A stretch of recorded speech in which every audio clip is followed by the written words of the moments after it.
Em um tempo não muito distante, onde as luzes de neon ofuscavam as estrelas e o clamor por prazer abafava a voz da razão, a sociedade moderna anônima dançava à beira de um abismo. Era um lugar onde a riqueza esbanjava sem pudor e a pobreza se arrastava nas sombras, invisível aos olhos embriagados pela opulência. Ninguém ousava proferir o nome das cidades antigas, Sodoma e Gomorra, mas a semelhança entre seus vícios e os daquela metrópole contemporânea era assustadoramente palpável. A história bíblica, antes um conto de advertência, agora parecia um espelho sombrio do presente, refletindo a depravação e a arrogância de uma civilização que se julgava invencível. No coração dessa espiral de decadência, emergia a figura imponente do líder carismático. Com um sorriso fácil e palavras que prometiam o paraíso na terra, um paraíso de indulgências sem limites, ele havia cativado as massas. Sua oratória era um bálsamo para as consciências inquietas, justificando cada excesso, cada injustiça, sob o manto de uma liberdade individual deturpada. Ele era o arauto de uma nova era, onde a moralidade era uma relíquia do passado e o hedonismo, a única religião. Sob sua influência, a cidade transformava-se em um caldeirão fervente de luxúria, corrupção e indiferença. A justiça era cega, não por imparcialidade, mas por conveniência, e a verdade era uma mercadoria negociável. Entretanto, nem todos se curvavam diante do altar do prazer imediato. Em meio à euforia coletiva, um jovem idealista observava o espetáculo com olhos marejados de preocupação. Seu nome era Elias, e sua alma ansiava por um mundo onde a compaixão e a integridade ainda tivessem valor. Ele via a beleza da cidade ser corroída por dentro, as fundações éticas desmoronando sob o peso da ganância e da ausência de empatia. Elias não era um revolucionário em busca de poder, mas um questionador incansável, cuja voz, embora ainda fraca, começava a ecoar nos corredores da dúvida. Ele sentia o peso de uma polarização crescente. De um lado, a multidão seduzida pelo líder carismático, buscando o prazer a qualquer custo. Do outro, uma minoria silenciosa, mas crescente, que clamava por justiça e um retorno aos valores que pareciam ter sido esquecidos. A cada dia, a tensão aumentava. As ruas, antes vibrantes com a promessa de um futuro brilhante, agora pareciam carregar o murmúrio de uma discórdia iminente. Pequenos atos de rebeldia surgiam, rapidamente abafados pela máquina de propaganda do líder carismático, que os pintava como ataques à liberdade e ao progresso. Elias tentava, com todas as suas forças, fazer as pessoas enxergarem além do véu de ilusões, mas a cegueira voluntária era uma barreira quase intransponível. As risadas nas festas opulentas soavam cada vez mais vazias, e o brilho dos diamantes parecia apenas disfarçar a escuridão interior. Foi então que os primeiros sussurros começaram a circular, como um vento frio que atravessa as frestas de uma porta mal fechada. Não eram vozes de descontentamento político, mas algo mais antigo, mais primal. Uma profecia obscura, vinda de fontes desconhecidas, falava de um castigo iminente, de uma purificação através do fogo e da destruição, caso a humanidade não se arrependesse de seus caminhos vis. A princípio, foram apenas boatos, risos de escárnio em meio aos copos de champanhe. Mas à medida que os dias se transformavam em semanas e a decadência se aprofundava, a profecia ganhava contornos mais nítidos, mais ameaçadores, instigando um medo latente que nem mesmo o carisma do líder carismático conseguia suprimir por completo. A semente da dúvida havia sido plantada, e a cidade, sem saber, caminhava para um destino inevitável. Antes de continuarmos, inscreva-se no canal e diga-nos nos comentários de onde você está assistindo. O líder carismático, outrora um mestre na arte da dissimulação, agora se entregava sem reservas à vertigem da depravação. Seus discursos, antes calculados, tornavam-se cada vez mais inflamados, incitando a população a abraçar os prazeres mais baixos como a verdadeira libertação. O jovem idealista, Elias, observava com uma angústia crescente a transformação do líder, que parecia absorver a própria essência da cidade em sua espiral de excessos. Elias, por sua vez, sentia a urgência de encontrar aliados, vozes que pudessem se erguer contra o coro ensurdecedor da indiferença. Ele percorria os becos e os bairros menos abastados, onde a promessa de liberdade do líder carismático se revelava uma brutal opressão. Ali, a decadência moral não era apenas um espetáculo de luxúria, mas uma chaga visível. Injustiças se multiplicavam nas ruas, com os poderosos esmagando os fracos sob o peso de suas decisões arbitrárias. A luxúria desenfreada não se limitava aos salões opulentos. Ela se infiltrava nas famílias, desintegrando lares e corrompendo a inocência. A opressão era uma sombra constante, com os ricos acumulando fortunas enquanto os pobres definhavam na miséria, sem voz, sem esperança. Elias testemunhava a venda de dignidade por um prato de comida, a troca de princípios por um momento de falsa segurança. Cada cena gravava-se em sua alma, fortalecendo sua convicção de que algo precisava ser feito. Em sua busca por apoio, Elias havia se aproximado de um de seus antigos amigos de infância, um homem chamado Caim. Caim, talentoso e carismático à sua própria maneira, parecia compartilhar a indignação de Elias. Juntos, eles sonhavam com uma cidade onde a equidade e a moralidade prevalecessem. No entanto, a semente da tentação havia sido plantada no coração de Caim pelo líder carismático. A promessa de poder, de reconhecimento, de uma vida livre das privações que ambos haviam conhecido na juventude, começou a corroer a lealdade de Caim. Em um ato de traição que dilacerou a alma de Elias, Caim revelou os planos e as reuniões secretas do jovem idealista ao líder carismático, em troca de uma posição de destaque no círculo íntimo do poder. A dor da traição foi quase tão grande quanto a dor de ver a cidade afundar.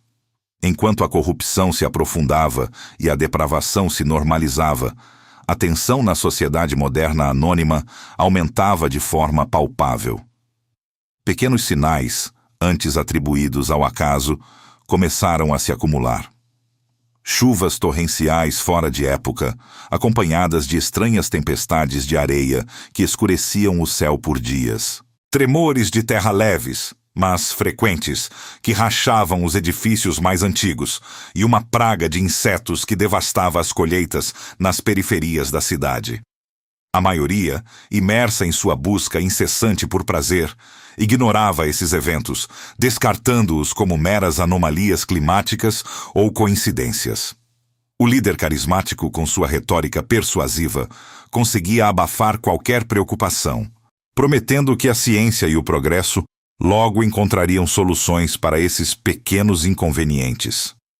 Para Elias, contudo, esses não eram meros inconvenientes. Eles eram presságios, a voz da própria natureza clamando por atenção, um eco das profecias antigas que falavam de um castigo iminente.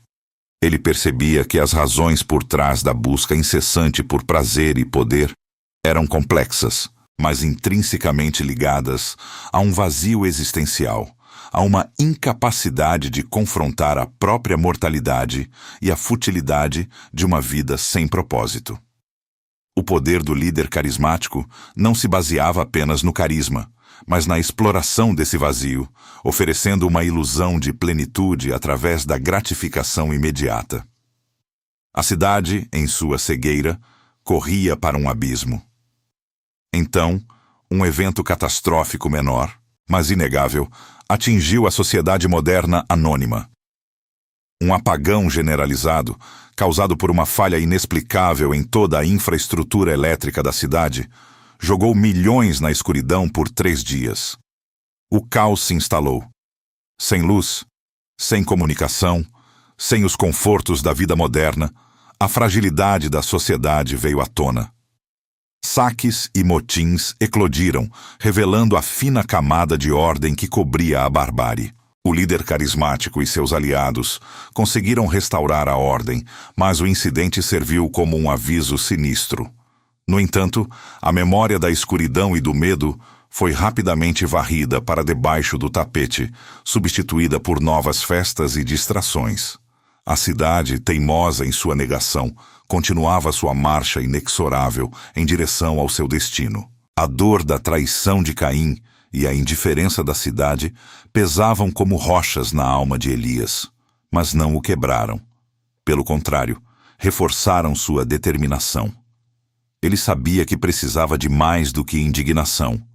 Precisava de sabedoria, de um conhecimento que pudesse desvendar as raízes daquela decadência e, talvez, apontar um caminho.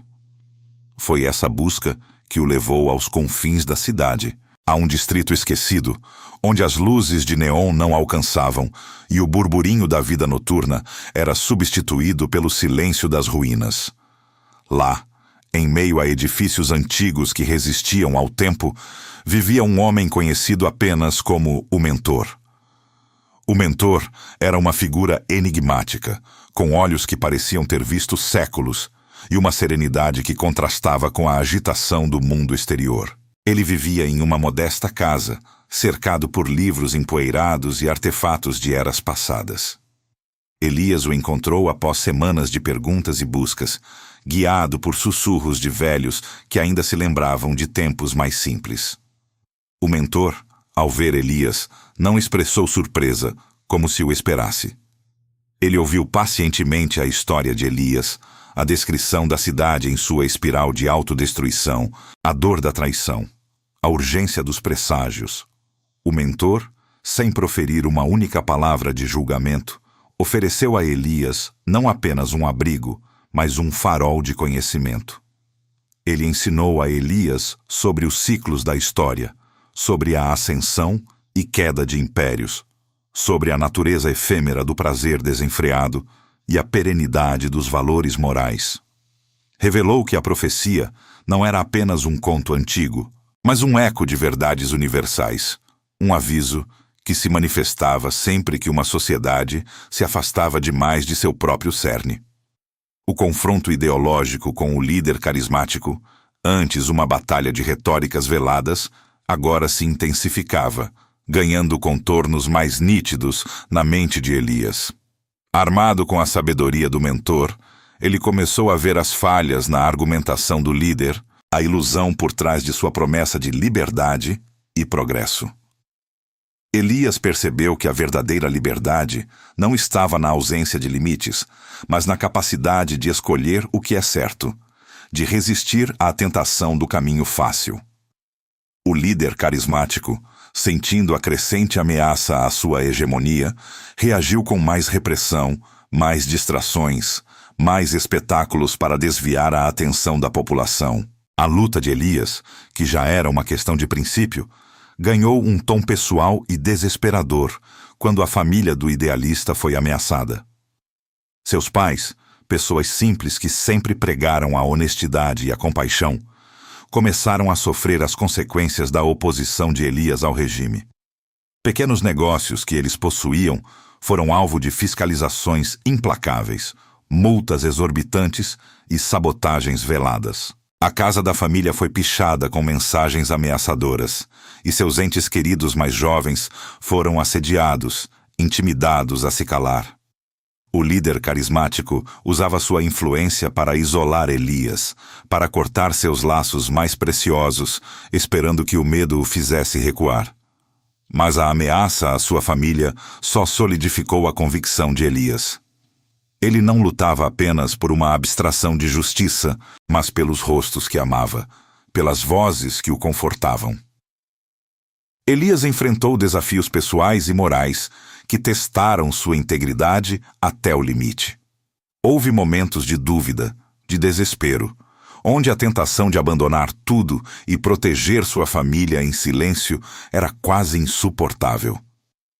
O Mentor, com sua calma inabalável, o lembrava de que a verdadeira força não reside na ausência de medo, mas na coragem de agir, apesar dele. Elias teve que aprender a navegar em um mar de mentiras e falsas promessas, a discernir a verdade em meio ao clamor das massas. Ele recusou ofertas de suborno, resistiu a ameaças e suportou a solidão de ser uma voz dissonante em um coro de conformidade. A desesperança, contudo, continuava a pairar sobre a sociedade moderna anônima como uma nuvem escura. A maioria da população parecia indiferente ou cúmplice da decadência, hipnotizada pelo brilho fugaz dos prazeres e pelas promessas vazias do líder carismático. Aqueles que ousavam questionar eram rapidamente silenciados ou marginalizados, tornando-se exemplos sombrios para os outros. A voz de Elias, embora mais forte e mais clara, ainda era um sussurro no meio de um vendaval. A cidade parecia condenada, imersa em sua própria negação. Mas, em meio a essa escuridão, uma nova tensão começou a se manifestar. Uma sensação de que algo maior, mais antigo e mais poderoso do que qualquer força terrena estava se movendo. Uma intervenção de uma força externa, misteriosa e poderosa, era pressentida, não mais como uma profecia distante, mas como uma sombra que se alongava no horizonte, prometendo um acerto de contas que a cidade não poderia ignorar. A sombra que se alongava no horizonte da sociedade moderna anônima não era apenas uma figura de linguagem, mas uma premonição que se materializou com a chegada dos mensageiros. Eles apareceram sem alarde, sem a fanfarra que acompanhava as aparições públicas do líder carismático, mas sua presença era inegável. Não eram homens comuns, nem mulheres, nem mesmo seres de carne e osso, no sentido que a cidade compreendia. Eram figuras enigmáticas, envoltas em uma aura de luz sutil e silêncio profundo, que se moviam com uma gravidade que parecia distorcer o espaço ao seu redor. Seu propósito era claro, embora não verbalizado. O julgamento havia chegado. Elias foi um dos primeiros a senti-los, uma corrente elétrica percorrendo sua espinha, um arrepio que não era de medo, mas de reconhecimento. O mentor, em sua reclusão, também percebeu. Seus olhos, antes serenos, agora brilhavam com uma intensidade que Elias nunca vira. Eles vieram, disse o mentor, sua voz um sussurro carregado de séculos de sabedoria. O tempo da escolha chegou, Elias. Não se trata mais de convencer a cidade, mas de decidir entre a salvação individual e a tentativa fútil de salvar o que não quer ser salvo. O dilema moral pesava sobre Elias como as ruínas de uma civilização antiga. Ele havia lutado, clamado, e agora, com a iminência do fim, a voz do mentor ecoava a dúvida que roía sua alma. Valia a pena o sacrifício? Sua família, que já havia sofrido tanto, seria poupada se ele simplesmente se afastasse, se os levasse para longe daquela perdição? Mas a imagem da cidade, outrora vibrante, agora um poço de depravação, clamava por ele. A esperança de que houvesse uma centelha de bondade, de arrependimento, em alguma alma, o impedia de simplesmente virar as costas. A tensão na cidade atingiu seu clímax. Os sinais, antes sutis, tornaram-se inegáveis. Pequenos terremotos sacudiam os edifícios mais altos. Rachaduras apareciam nas fundações das estruturas mais opulentas. E o céu, outrora azul, assumiu uma tonalidade cinzenta e opressiva. O ar ficou pesado, carregado de uma eletricidade estática que fazia os cabelos se arrepiarem. Mesmo assim, a cidade mergulhou no caos e na negação. O líder carismático e seus seguidores organizaram festas ainda mais extravagantes, mais barulhentas, como se pudessem abafar o som do destino que se aproximava.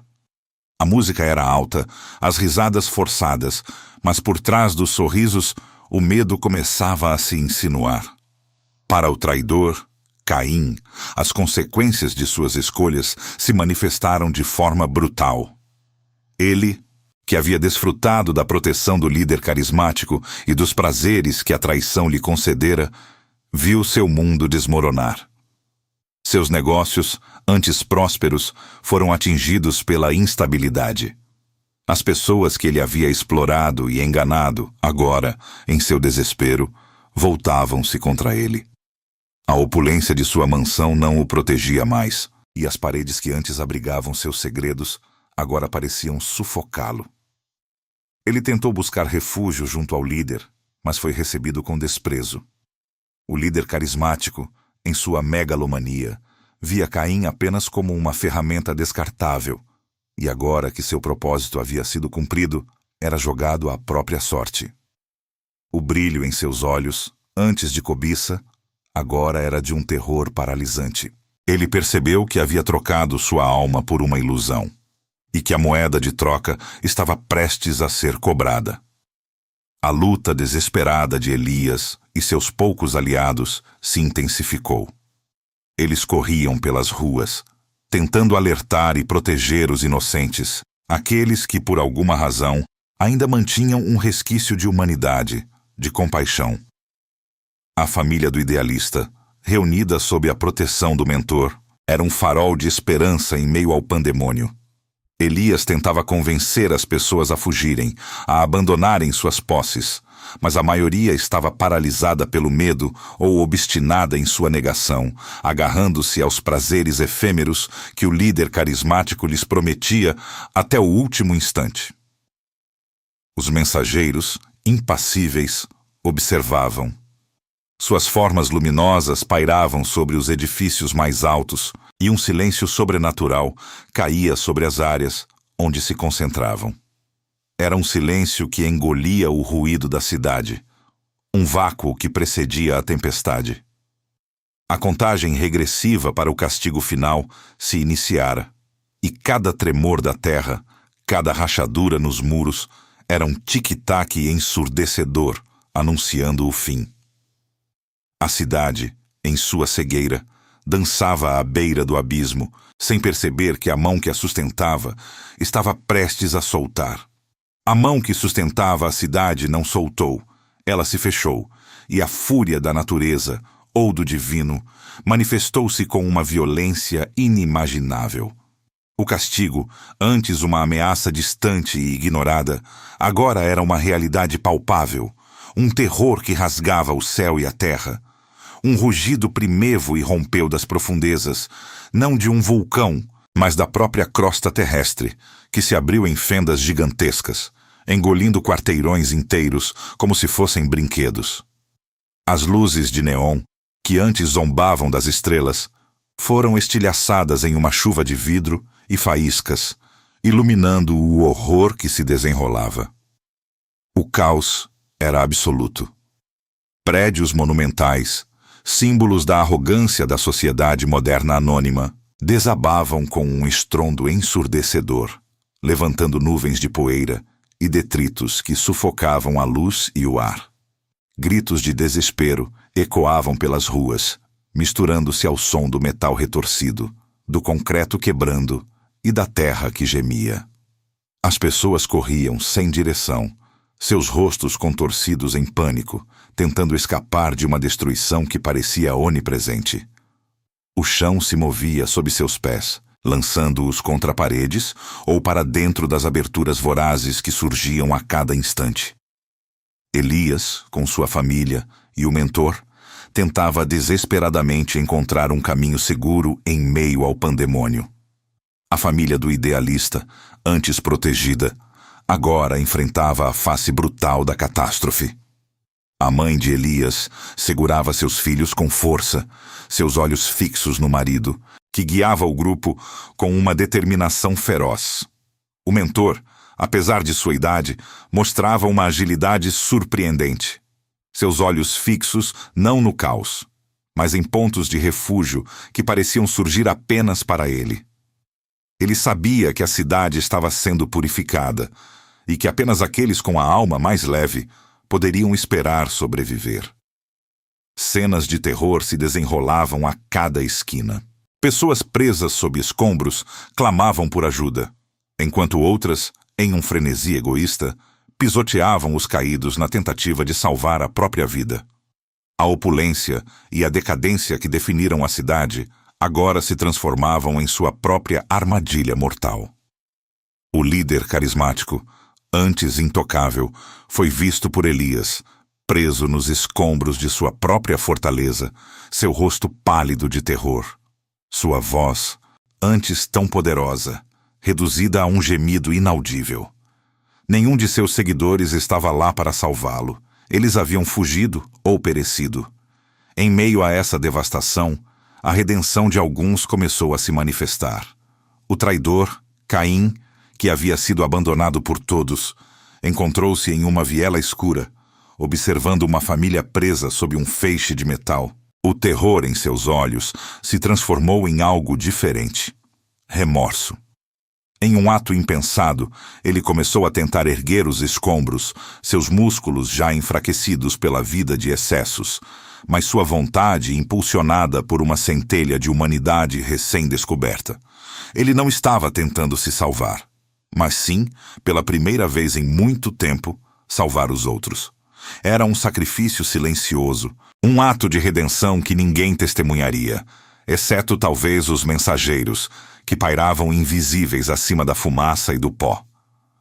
O céu, antes cinzento, agora irradiava um brilho laranja e vermelho, não do sol, mas de um fogo que consumia tudo. A terra se abria, e de suas entranhas brotava uma substância viscosa e incandescente, que se espalhava como um rio de lava, engolindo os últimos vestígios da cidade. Era a descrição bíblica de fogo e enxofre ganhando vida, uma cena de destruição total que chocava a alma. A cidade, que se vangloriava de sua modernidade e invencibilidade, estava sendo desfeita, reduzida a cinzas e escombros, um testemunho mudo do fim de uma era. Elias e seu grupo, guiados pelo mentor, se moviam em direção à periferia, onde a destruição parecia menos intensa. Eles se esgueiravam por entre os prédios em colapso, evitando as chamas e as fendas que se abriam no chão. Elias carregava uma de suas filhas mais novas, enquanto a mãe e o filho mais velho se agarravam um ao outro. O mentor os conduzia com uma calma sobrenatural, seus olhos vendo além da carnificina, em direção a uma esperança tênue. O som da destruição começava a diminuir, substituído por um silêncio pesado e opressor, pontuado apenas pelos gemidos distantes e pelo crepitar das chamas. A paisagem atrás deles era um inferno na terra, uma visão que ficaria gravada em suas mentes para sempre. A sociedade moderna anônima, outrora um farol de pecado e excesso, agora era apenas uma cicatriz fumegante na face do planeta. A fuga desesperada dos poucos sobreviventes começava, uma jornada incerta para longe das cinzas de um mundo que se auto-imolou. Eles se afastavam, mas as imagens da destruição, o cheiro de fumaça e a sensação de perda os acompanhariam em cada passo, uma lembrança constante do castigo divino que haviam testemunhado. A jornada dos poucos sobreviventes era, em si, um novo tipo de calvário. Longe das ruínas fumegantes da sociedade moderna anônima, o mundo parecia desolado, como se a destruição da cidade tivesse deixado uma ferida aberta na própria paisagem. Elias, sua família e o mentor caminhavam por estradas rachadas e campos cobertos de cinzas, cada passo uma batalha contra a exaustão e a desesperança. A outrora vibrante metrópole, agora uma cicatriz na terra, assombrava seus pensamentos, uma lembrança constante do que haviam perdido. O sol, quando aparecia, o fazia através de uma névoa densa de fuligem, tingindo o céu de um tom avermelhado e doentio. A água era escassa e a comida ainda mais. A luta pela sobrevivência não se encerrava com a fuga. Ela apenas transformava sua natureza. Elias sentia o peso da perda em cada fibra de seu ser. As risadas de seus vizinhos, as discussões triviais nas ruas, a agitação da vida cotidiana, tudo havia sido varrido, substituído por um silêncio sepulcral que era interrompido apenas pelo vento uivante e pelos gemidos distantes de alguma criatura desconhecida. Sua esposa, antes vibrante e cheia de vida, caminhava em silêncio, seus olhos fixos no horizonte, como se procurasse por algo que sabia que não encontraria. Os filhos, outrora cheios de perguntas e curiosidade, agora se mantinham perto, seus pequenos rostos marcados por uma seriedade precoce, um entendimento tácito da gravidade da situação. O mentor, por sua vez, permanecia uma rocha de calma, seus olhos sábios observando o grupo, oferecendo palavras de encorajamento ou um simples gesto de apoio, quando a força de Elias parecia vacilar. Ele sabia que o luto era um passageiro inevitável nessa jornada, mas também que a esperança, por menor que fosse, era o único combustível que os faria seguir. No entanto, a natureza, ou a ira divina, parecia não ter se saciado. Tempestades de areia, levantadas pelas cinzas da cidade, varriam a paisagem, cegando-os e dificultando ainda mais a caminhada. Chuvas ácidas caíam do céu, corroendo as poucas plantas que ousavam brotar e tornando a água ainda mais perigosa para consumo. Era como se o próprio planeta estivesse expurgando a mancha da corrupção, e os sobreviventes eram meros espectadores, apanhados na fúria dos elementos. Cada fenômeno climático era um lembrete de que o castigo não fora apenas um evento isolado, mas uma transformação completa do mundo que conheciam. Dias se transformaram em semanas. A esperança de reconstruir, de encontrar um novo começo, era uma chama tremeluzente que ameaçava se apagar a qualquer momento. Eles buscavam por outros sobreviventes, por sinais de vida, mas encontravam apenas desolação. A vastidão do vazio era esmagadora, e a ideia de estarem sozinhos no mundo, os últimos resquícios de uma humanidade que falhou, corroía-lhes a alma. Então, em meio a um deserto de escombros e silêncio, um reencontro inesperado aconteceu. Uma figura cambaleante, coberta de poeira e feridas, surgiu no horizonte. Era Caim, o traidor. Seu rosto estava irreconhecível, emagrecido pela fome e a privação, mas seus olhos, antes vazios e egoístas, agora carregavam uma profunda tristeza e um vislumbre de redenção. Ele não estava acompanhado de ninguém. Sua jornada havia sido solitária, um purgatório pessoal pelo qual parecia ter sido forçado a passar. Caim não falou imediatamente. Apenas observou o grupo de Elias, seus olhos se demorando na família do idealista, como se buscasse perdão em seus olhares. Elias, por sua vez, sentiu uma mistura complexa de raiva, dor e uma estranha compaixão. O tempo e a destruição haviam transformado a todos. O mentor, percebendo a tensão, interveio com um gesto suave, convidando Caim a se juntar a eles. Não havia espaço para velhas inimizades em um mundo tão devastado. A sobrevivência de cada um dependia da união e do perdão. Caim, com a voz rouca, começou a relatar sua própria odisseia, sua tentativa de salvar aquela família desconhecida nas ruínas, seu próprio quase sacrifício. Ele falava de uma nova perspectiva, de um entendimento amargo sobre o valor da vida e da conexão humana. Sua traição, agora, parecia um erro distante, um delírio de uma vida que não existia mais. Seu reencontro trouxe uma nova dinâmica ao pequeno grupo, uma prova de que, mesmo na mais profunda escuridão, a redenção era possível. Enquanto acampavam sob um céu estrelado, que surpreendentemente parecia mais brilhante sem a poluição luminosa da cidade, Caim revelou algo que havia encontrado em suas andanças. Um artefato antigo, meio enterrado nas cinzas, que não parecia pertencer à sociedade moderna anônima. Era uma tábua de pedra, com inscrições desconhecidas, que o mentor reconheceu imediatamente. Seus olhos se arregalaram. Era uma profecia ainda mais antiga, que falava não apenas do castigo, mas de um propósito maior, de um ciclo de purificação e renascimento. Aquela descoberta revelava o verdadeiro propósito do castigo. Não apenas destruição, mas a preparação para um novo começo. Uma oportunidade para a humanidade reescrever sua história. A tábua de pedra, agora nas mãos do mentor, irradiava uma energia sutil, quase imperceptível. As inscrições, decifradas lentamente pelo ancião, revelavam não apenas a história de Sodoma e Gomorra, mas um padrão cíclico de ascensão e queda, de decadência e purificação que se repetia através das eras.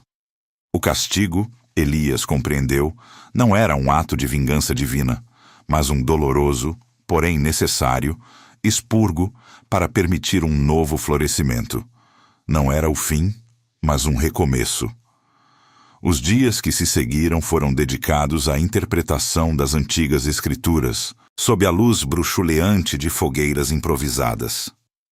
O mentor explicava, com uma paciência infinita, que a tábua falava de um lugar de refúgio, um vale escondido, intocado pela corrupção e pela destruição, onde a semente de uma nova humanidade poderia ser plantada.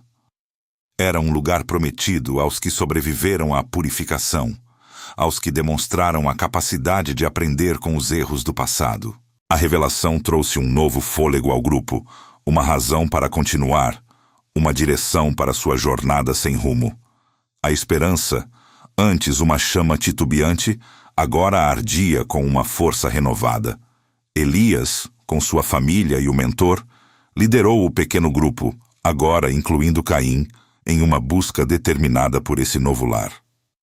A cada passo, a paisagem desolada começava a dar lugar a sinais de vida.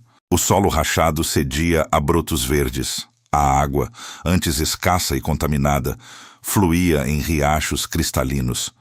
Era como se a própria terra estivesse se curando em antecipação à chegada dos que carregavam a promessa de um futuro melhor. Caim, trabalhando incansavelmente, redimia-se a cada ato de serviço, sua presença um lembrete constante de que a mudança era possível para todos. Após semanas de caminhada, eles finalmente avistaram o vale. Era um oásis de verdor e tranquilidade, protegido por montanhas imponentes. Árvores frutíferas carregadas balançavam suavemente ao vento, e o ar era puro, vibrante com o canto dos pássaros.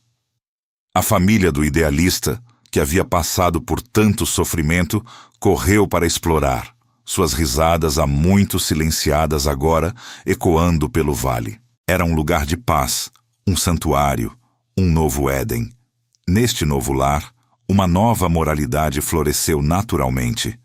As lições de Sodoma e Gomorra estavam frescas em suas memórias, gravadas não apenas na tábua de pedra, mas em suas almas. A comunidade que se formou era baseada na cooperação, no respeito mútuo e na valorização da vida em todas as suas formas.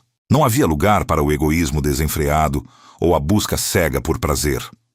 A justiça era a base de suas leis, e a compaixão a força motriz de suas ações.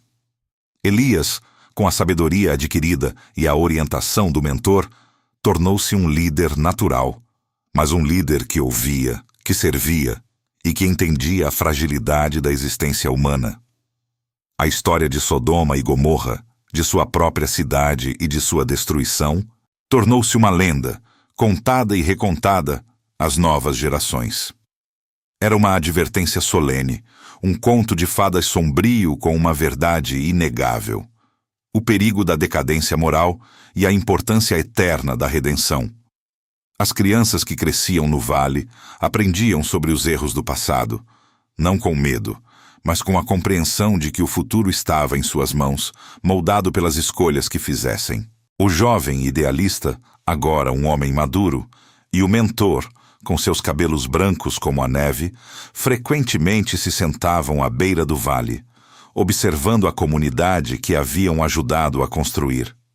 Refletiam sobre o que havia sido perdido, a grandiosidade arquitetônica, a conveniência tecnológica, e o que havia sido salvo, a essência da humanidade, a capacidade de amar, de perdoar, de recomeçar.